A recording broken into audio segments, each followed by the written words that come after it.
ಕೇಳಿದ್ರೆ ಹೇಳುತ್ತಾ ಅವನು ಯಾರು ಹೆಲ್ಪ್ ಮಾಡೋರಿಲ್ಲ ಅಂತ ಬೈತಾರೆ. ಅದು ಸತ್ಯವೇದ ಹೇಳ್ತದೆ, ಯಾರಿಗೆ ಯಾರಿಲ್ಲ ಅವ್ರಿಗೆ ಯೇಸು ಇದ್ದಾನೆ. ಯಾರಿಗೆ ಯಾರಿಲ್ಲ ಅವ್ರಿಗೆ ಯೇಸು ಇದ್ದಾನೆ. ಯೇಸು ಹೇಳ್ತಿದ್ದ, ನಾನು ನಿಮ್ಮನ್ನು ಅನಾಥರಾಗಿ ಬಿಡೋದಿಲ್ಲ, ನಾನು ನಿಮ್ಮನ್ನು ಅನಾಥರಾಗಿ ಬಿಡೋದಿಲ್ಲ, ನೀವು ನನ್ನ ಸ್ನೇಹಿತರು. ಪ್ರಿಯ ಸಹೋದರಿಯೇ, ಸ್ನೇಹಿತರು ಅಂತ ಯಾಕೆ ಕರೆದ ಅಂದ್ರೆ, ನಾವು ಕೆಲಸ ಇಲ್ಲ ಅಂದ್ರೆ ಯಾರನ್ನ ಹುಡಿಕೊಂಡು ಹೋಗ್ತೀವಿ ಅಂದ್ರೆ ನಮ್ಮ ಹೃದಯ ಅರ್ಥ ಮಾಡಿಕೊಂಡು ಫ್ರೆಂಡ್ ಹತ್ರ ಹೋಗಿ ಮನಸಾರ ಮಾತಾಡಿ ಬರ್ತೇವೆ. ಆದ್ರೆ ಯೇಸು ಹೇಳ್ತಾನೆ, ನೀವು ನನ್ನ ಸ್ನೇಹಿತರು. ನಿಮ್ಮ ಹೃದಯನ ನಾನು ಬಲ್ಲವನಾಗಿದ್ದೀನಿ, ನಿಮ್ಮ ಕಷ್ಟ ನಾನು ಬಲ್ಲವನಾಗಿದ್ದೀನಿ, ನಿಮ್ಮ ಸ್ಥಿತಿಗತಿ ನಾನು ಬಲ್ಲವನಾಗಿದ್ದೀನಿ, ನಿಮ್ಮ ಪರಿಸ್ಥಿತಿ ನಾನು ಬಲ್ಲವನಾಗಿದ್ದೀನಿ, ನಿಮ್ಮ ಸಮಸ್ಯೆ ಬಲ್ಲವನಾಗಿದ್ದೀನಿ, ನಿಮ್ಮ ಅನೇಕ ರೋಗವನ್ನ ಬಲ್ಲವನಾಗಿದ್ದೀನಿ. ನಿಮ್ಮನ್ನ ಯಾವ ರೀತಿಯಾಗಿ ಹಿಂಸೆಗೆ ತೊಂದರೆಗೆ ಒಳಪಡಿಸಿದ್ರು ಆತನನ್ನು ನಾನು ಬಲ್ಲವನಾಗಿದ್ದೀನಿ. Hallelujah, hallelujah.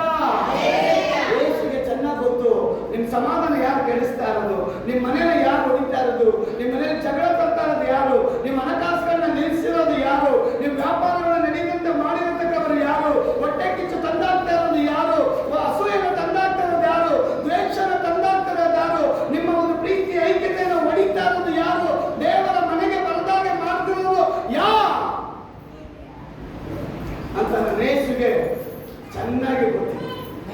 ಅದಕ್ಕೆ ಪ್ರವಾದಿಗೆ ಹೇಳ್ತಾರೆ ಯೇಸು, ದೇವರ ವಾಕ್ಯ ಸ್ಪಷ್ಟವಾಗಿರುತ್ತದೆ, ಬಾಬೆಲ್ ರಾಜ್ಯವು 70 ವರ್ಷ ಪ್ರಬಲಿಸಿದ ಮೇಲೆ ನಾನು ನಿಮ್ಮನ್ನು ಕಟಾಕ್ಷಿಸಿ, ಹಲ್ಲೆಲೂಯಾ, ಈ ಸ್ಥಳಕ್ಕೆ ತಿರುಗಿ ಬರಮಾಡುವೆನು. ಯಾವ ಸ್ಥಳಕ್ಕೆ? ದುಷ್ಟ ನೀವು ಹೋಗಬಾರ್ದು ಯೋಚನೆ ಮಾಡ್ತಾ ಇದ್ರು, ದೇವರ ಯೋಚನೆ ಅದಲ್ಲ. ನೀವು ಯಾವ ಸ್ಥಳಕ್ಕೆ ಹೋಗಲಾಗದಂತೆ ತಡೆಯಾಗಿದ್ದೀರೋ ಆ ಸ್ಥಳಕ್ಕೆ ಕರ್ಕೊಂಡು ಹೋಗುವುದೇ ಯೇಸುವಿನ ಚಿತ್ತ. ಆ ಒಂದು ನಿರೀಕ್ಷೆಯೊಂದಿಗೆ ನೀವು ಬರೋದಾದ್ರೆ, ಹುಡುಕೋದಾದ್ರೆ ದೇವರು ಹೇಳ್ತಾನೆ, ಅದು ನೀವು ಕಂಡುಕೊಳ್ಳಿ, ಅದನ್ನು ನೀವು ಅಂದ್ಕೊಳ್ತೀರಾ, ಆ ಜಾಗಕ್ಕೆ ನೀವು ಬರ್ತೀರಾ. ಆದ್ರೆ ಎಲ್ಲಾರು ಹುಡುಕ್ತಾರೆ ಅಂತ ನೀವು ಹುಡುಕಕ್ಕೆ ಹೋಗ್ಬೇಡಿ. ಎಲ್ಲಾರು ಹುಡುಕೋದ್ಕಿಂತ ನಿಮ್ಮ ಹುಡುಕುವಿಕೆ ಡಿಫ್ರೆಂಟ್ ಆಗಿರಬೇಕು, ವ್ಯತ್ಯಾಸವಾಗಿರಬೇಕು. ಆಗ ದೇವರು ಹೇಳ್ತಾನೆ, ಮನಪೂರ್ವಕವಾಗಿ ಯಾರು ಹುಡುಕುತ್ತಾರೋ ಅವರನ್ನ ನಾನು ಆಶೀರ್ವದಿಸ್ತೇನೆ. ಅವರು ನನ್ನನ್ನು ಕಂಡುಕೊಳ್ತಾರೆ, ಅವರು ನನ್ನನ್ನು ತಿಳ್ಕೊಳ್ತಾರೆ, ನನ್ನ ಅಭಿಷೇಕ ಅವರ ಮೇಲೆ ಬರುತ್ತೆ, ನನ್ನ ಕಾರ್ಯಗಳೆಲ್ಲ ಅವರಿರುತ್ತೆ, ನನ್ನ ನಾಮ ಅವರಲ್ಲಿ ಮಹಿಮೆ ಹೊಂದುತ್ತೆ. Hallelujah, hallelujah, hallelujah. ಸಹೋದರಿಯೇ, ಯಾವ ವ್ಯಕ್ತಿ ಪ್ರಾರ್ಥನೆ ಮಾಡ್ತಾನೋ ಆ ಪ್ರಾರ್ಥನೆ ಬಿದ್ದೋಗಲ್ಲ. ಪ್ರಾರ್ಥನೆ ಮಾಡೋ ಕಂಡ್ರೆ ದೇವರಿಗೆ ಇಷ್ಟ, ಪ್ರಾರ್ಥನೆ ಮಾಡೋರು ಕಂಡ್ರೆ ದೇವರಿಗೆ ಇಷ್ಟ, ಆರಾಧನೆ ಮಾಡೋರು ಕಂಡ್ರೆ ದೇವರಿಗೆ ಇಷ್ಟ, ಭಯಭಕ್ತಿಯಿಂದ ನಡೆಯೋರು ಕಂಡ್ರೆ ದೇವರಿಗೆ ಇಷ್ಟ, ವಿಧಿಯರಾಗೋರ್ನ ಕಂಡ್ರೆ ದೇವರಿಗೆ ಇಷ್ಟ, ಮಾತನ್ನ ಕೇಳೋರು ಕಂಡ್ರೆ ದೇವರಿಗೆ ಇಷ್ಟ. ನಿಮ್ಮ ಹೃದಯ ನೋಡೋ ದೇವರಿಗೆ ನಿಮ್ಮ ಸ್ವಭಾವವನ್ನು ನೋಡಿ ನಿಮ್ಮನ್ನ ಆಶೀರ್ವಾದ ಮಾಡಬೇಕು ಇಷ್ಟಪಡ್ತೀನಿ. ನಾವು ಯಾರ ಮೇಲೆ ಇನ್ಸ್ಪೈರ್ ಆಗ್ತೀವಿ? ಇನ್ಸ್ಪೈರ್ ಅಂದ್ರೆ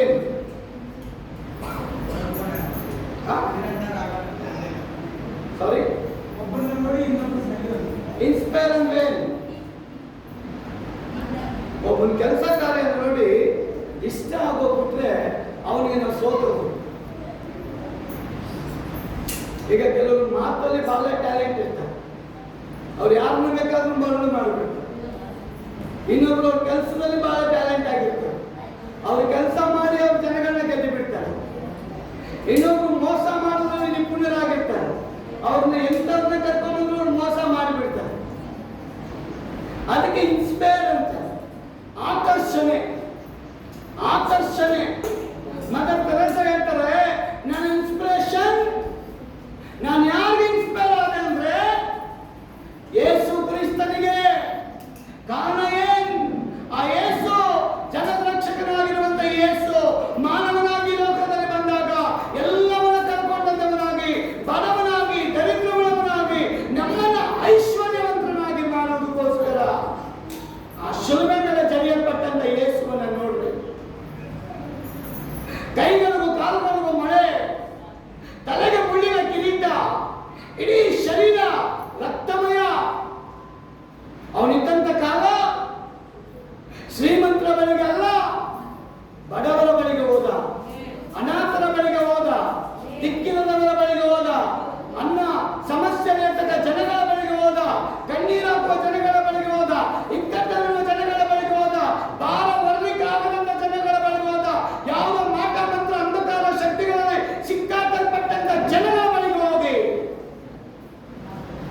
ಅವನೊಂದೇ ಮಾತು ಕೇಳ್ತಾನೆ, ನಿನಗೆ ನಂಬಿಕೆ ಇದೆಯಾ? ನಿನಗೆ ನಂಬಿಕೆ ಇದ್ರೆ ನಿನ್ನ ನಂಬಿಕೆ ನಿನಗೆ ಬಿಡುಗಡೆ. ದೇವರ ವಾಕ್ಯ ಹೇಳ್ತದೆ, 38 ವರ್ಷದಿಂದ ಒಂದು ರೋಗಕ್ಕೆ ಸಿಕ್ಕಾಕೊಂಡು ಬಿಡುಗಡೆ ಆಗದೆ ಒಂದು ಕೊಳದ ಬಳಿಯಲ್ಲಿ ಕೂತಿದ್ದಾನೆ ಒಬ್ಬ. ಆ ಕೊಳದ ಮಹತ್ವ ಏನಪ್ಪ? ಆ ಕೊಳದ ಮಹತ್ವ, ಆ ಕೊಳದ ಒಳಗೆ ಯಾವಾಗ ನೀರು ಉಕ್ಕುತ್ತೋ, ನೀರು ಉಕ್ಕುವಾಗ ಯಾವ ರೋಗಸ್ಥ, ಎಂತ ರೋಗ ಇರಲಿ, ಯಾವುದೇ ಕಾಯಿಲೆ ಇರಲಿ, ಆ ನೀರು ಉಕ್ಕುವಾಗ ಅದರ ಒಳಗೆ ಯಾರು ಹೋಗಿ ಸ್ನಾನ ಮಾಡಿ ಬರ್ತಾರೋ ಆಗಲೇ ಆ ರೋಗ ಅವರಿಗೆ ಪರಿಹಾರ. ಆದ್ರೆ ಕೊಳ ಖಾಲಿ ಇಲ್ಲ. ನೀರು ಯಾವಾಗ ಉಕ್ಕುತ್ತೋ ಆ ಉಕ್ಕೋದಕ್ಕೋಸ್ಕರ ಜನ ರಾಶಿಯಾಗಿ ಕಾಯ್ತಾ ಇದ್ದಾರೆ. ಅನೇಕ ವಿಧವಾದ ರೋಗಸ್ಥರು, ಬಲಹೀನರು, ನೋವಿನಲ್ಲಿ ಇರತಕ್ಕವರು ಆ ಕೊಳದ ಬಳಿ ಬಂದು ಕಾಯ್ತಾ ಇದ್ದಾರೆ. ಆ ನೀರು ಉಕ್ಕುವಾಗ ನಾನು ನಂಬಿಕೆಯಿಂದ ಹೋಗಿ ಆ ನೀರಲ್ಲಿ ಮುಳುಗಿ ಬರುವಾಗಲೇ ಅವರಿಗೆ ಬಿಡುಗಡೆ ಆಗ್ತಾ ಇದ್ದಾರೆ. ಅದು ದೇವರ ವಾಕ್ಯ ಹೇಳ್ತದೆ. 38 ವರ್ಷದಿಂದ ಒಬ್ಬ ಕೊಳದ ಬಳಿಗೆ ಕೂತಿದ್ದಾನೆ, ಅವನಿಗೆ ನಡೆಯಕ್ಕಾಗಲ್ಲ, ನಡೀಲಿಕ್ಕೆ ಶಕ್ತಿ ಇಲ್ಲ, ಕೊಳದ ಒಳಗೆ ಇಳಿಲಿಕ್ಕೆ ಶಕ್ತಿ ಇಲ್ಲ. ನೀರು ಟೈಮಲ್ಲಿ ಒಂದು ನಿರೀಕ್ಷೆ, ನಾನು ಹೋಗ್ಬೇಕು ಅಂತ, ಆದ್ರೆ ಹೋಗ್ಲಿಕ್ಕೆ ಆಗದೆ ಅವನು ಕಾಯ್ತಾ ಇದ್ದಾನೆ. ಎಷ್ಟು ವರ್ಷ ಅಂದ್ರೆ 38 ವರ್ಷದಿಂದ. ಹಲ್ಲೆಲೂಯಾ. 38 ವರ್ಷದಿಂದ ಕಾಯ್ತಾ ಇದ್ದಂತ ರೋಗಿಯನ್ನ ದೇವರ ವಾಕ್ಯ ಹೇಳ್ತದೆ, ಮನುಷ್ಯನ ಮುಖವನ್ನು ನೋಡ್ತಾನೆ, ನನ್ನ ದೇವರು ನಿಮ್ಮ ಹೃದಯವನ್ನು ನೋಡ್ತಾನೆ. ಹಲ್ಲೆಲೂಯಾ. ಮನುಷ್ಯ ಮುಖ ನೋಡಿ ತೂಕ ಆಗ್ತಾನ್ರಿ, ಅದ ದೇವರು ನಿಮ್ಮ ಹೃದಯವನ್ನು ನೋಡ್ತಾನೆ. ಆ ದಿನ ದೇವರ ವಾಕ್ಯ ಹೇಳ್ತದೆ, ಆ 38 ವರ್ಷದಿಂದ ರೋಗಿಯಾಗಿದ್ದಂತ ಆ ವ್ಯಕ್ತಿಯನ್ನ ಬಿಡುಗಡೆ ಮಾಡೋದಕ್ಕೋಸ್ಕರ ಯೇಸು ಆ ಕೊಳದ ಬಳಿಗೆ ಬರ್ತಾ ಇದ್ದಾನೆ. ಹಾಗಾದ್ರೆ 38 ವರ್ಷದಿಂದ ಎಷ್ಟು ಸಾವಿರ ಗಂಟೆ ಜನ ಆ ಕೊಳದ ಬಳಿಗೆ ನಿಂತಿದ್ದಾರೆ. ಆದ್ರೆ ಯಾರೊಬ್ಬನು ಆ ರೋಗಸ್ಥನನ್ನ ಆ ನೀರಿನ ಒಳಗೆ ತಗೊಂಡು ಹೋಗುವಂತ ಪ್ರಯತ್ನ ಮಾಡಲೇ ಇಲ್ಲ. ಹಾಗಾದ್ರೆ ರೋಗಸ್ಥ ಮೌನವಾಗಿಲ್ಲ. ಅವನು ಎಷ್ಟೋ ಜನಗಳಿಗೆ ಕಣ್ಣೀರು ಹಾಕಿ ಕೇಳ್ಕೊಳ್ತಾನೆ, ಅಯ್ಯ ನನ್ನನ್ನು ಮುಳುಗಿಸ್ರಿ, ನನ್ನ ರೋಗಕ್ಕೆ ಪರಿಹಾರ ಕೊಡಿಸ್ರಿ, ನನಗೂ ವಾಸಿ ಆಗಬೇಕಾಗಿದೆ, ನಾನು ಗುಣಮುಖನಾಗಬೇಕಾಗಿದೆ, ನಾನು ಬದಲಾವಣೆ ಆಗಬೇಕಾಗಿದೆ, ನಾನು ವಾಸಿ ಆಗಬೇಕಾಗಿದೆ. ಆ ನಂಬಿಕೆಯನ್ನು ನಾನು ಕೂತ್ಕೊಂಡಿದ್ದೀನಿ. 38 ವರ್ಷ ಆಗಿದೆ, ನನ್ನನ್ನು ಯಾರು ಇಳಿಸಲಿಲ್ವಲ್ಲ. ಹಾಗಾದ್ರೆ ಬೈಬಲ್ ಹೇಳ್ತದೆ, ಎಲ್ಲರೂ ಸ್ವಾರ್ಥ ಚಿಂತಕರು. ಸ್ವಾರ್ಥ ಚಿಂತಕರು ಅಂದ್ರೆ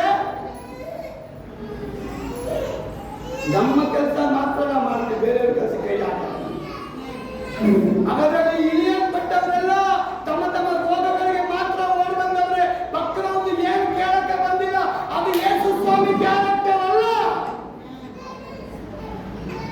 ಯೇಸು ಸ್ವಾಮಿ ಕ್ಯಾರೆಕ್ಟರು ನಿನ್ನ ನೀನು ಪ್ರೀತಿ ಮಾಡ್ದಂಗೆ ಪರನನ್ನು ಪ್ರೀತಿ ಮಾಡು. ಹಲ್ಲೆಲೂಯಾ. ನಿನ್ನಂತೆ ನಿನ್ನ ಪರನನ್ನ ಪ್ರೀತಿ ಮಾಡು.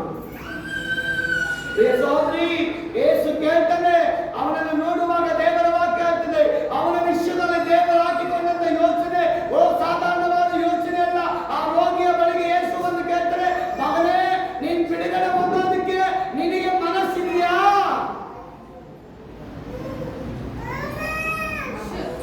ಅವನು ದುಃಖದಿಂದ ಬಿಡುಗಡೆಗೋಸ್ಕರ 38 ವರ್ಷದಿಂದ ಕಾಯ್ತಾರೆ. ಬಿಡುಗಡೆಗೋಸ್ಕರ 38 ವರ್ಷದಿಂದ ಕಾಯ್ತಾ ಇದ್ದೀನಿ ಯೇಸಪ್ಪ. ನನ್ನನ್ನು ಬಿಡಿಸೋರು ಯಾರು ಇಲ್ಲ, ನನ್ನ ಭಾರ ಬರೋರು ಯಾರು ಇಲ್ಲ, ನನ್ನ ಕಷ್ಟ ಅರ್ಥ ಮಾಡ್ಕೊಳ್ಳೋರು ಯಾರು ಇಲ್ಲ, ನನ್ನನ್ನು ಸಂತೈಸೋರು ಯಾರು ಇಲ್ಲ, ನನ್ನನ್ನು ಆಧರಿಸೋರು ಯಾರು ಇಲ್ಲ, ನನಗೋಸ್ಕರ ಇದ್ದೀನಿ ಅಂತ ಹೇಳ್ತಕ್ಕವರು ಒಬ್ಬನೂ ಇಲ್ವಲ್ಲ. ಹಲ್ಲೆಲೂಯಾ. ಯಾರಿಲ್ವೋ ಅವರಿಗೆ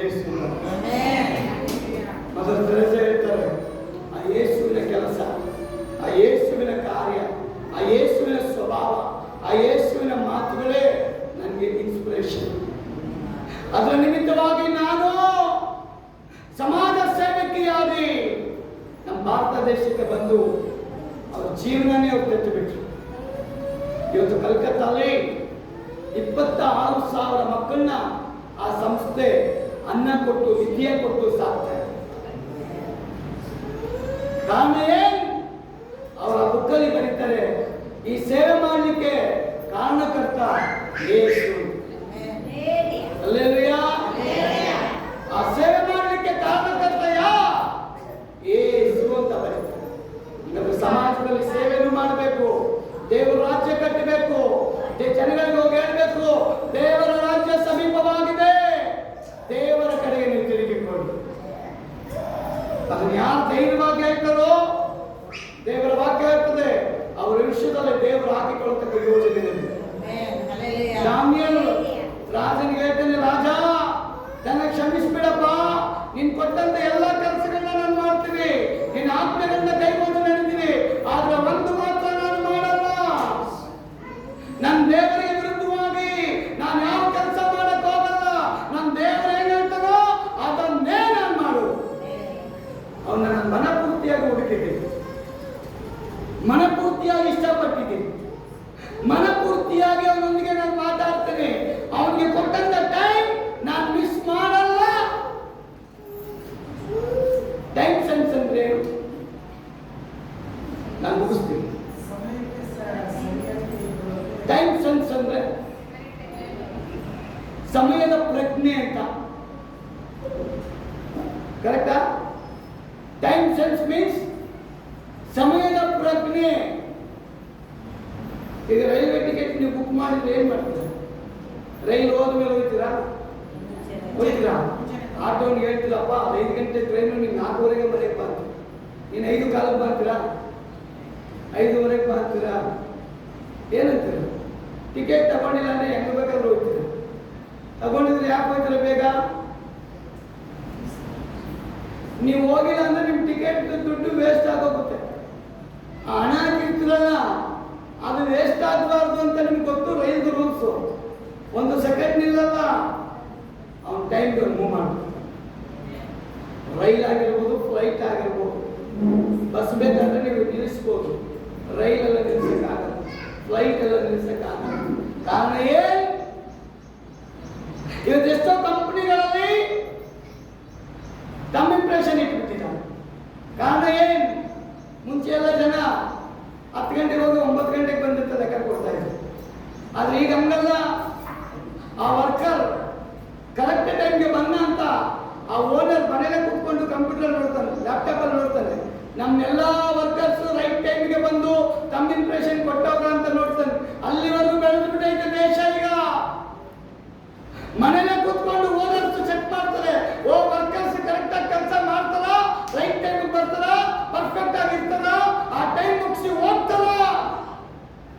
ಅವರ ಕೆಲಸದ ಮೇಲೆ ಅವರು ಸಂಬಳ. ಪರಲೋಕದ ದೇವರು ನಮಗೊಂದು ಟೈಮ್ ಕೊಟ್ಟಿದ್ದಾನೆ. ಅದೇ ಜೀವನದ ಟೈಮ್. ಎಷ್ಟೋ ಜನ 20 ವರ್ಷಕ್ಕೆ, ಎಷ್ಟೋ ಜನ 30 ವರ್ಷಕ್ಕೆ, ಎಷ್ಟೋ ಜನ 70 ವರ್ಷಕ್ಕೆ, 80 ವರ್ಷಕ್ಕೆ, 90 ವರ್ಷಕ್ಕೆ, 99 ವರ್ಷಕ್ಕೂ ಬೇಡ್ಕೊಂತ ಇರ್ತಾರೆ. ಅವ್ನ ಜೀವ ಹೋಗ್ಬಾರ್ದು ಹೋಗ್ಬಾರ್ದು ಹೋಗ್ಬಾರ್ದು. ಇಲ್ಲಿ ಇಟ್ಕೊಂಡು ನೀವು ಸರಿಗೂ ನೋಡ್ಕೊಳ್ಳಲ್ಲ, ಅವನು ಎದ್ದು ಓಡಾಡಕ್ಕೂ ಆಗಲ್ಲ, ಅವನು ಹೋಗಕ್ಕೂ ಬಿಡಲ್ಲ. ಬೈಬಲ್ ಹೇಳ್ತದೆ 70 ಬಲ ಹೆಚ್ಚಿದ 80. ಹಲ್ಲೆಲೂಯಾ. ಯಾಕೆ ಹೇಳ್ತಾ ಇದ್ದೀನಿ ಅಂದ್ರೆ, ಓ ಟೈಮ್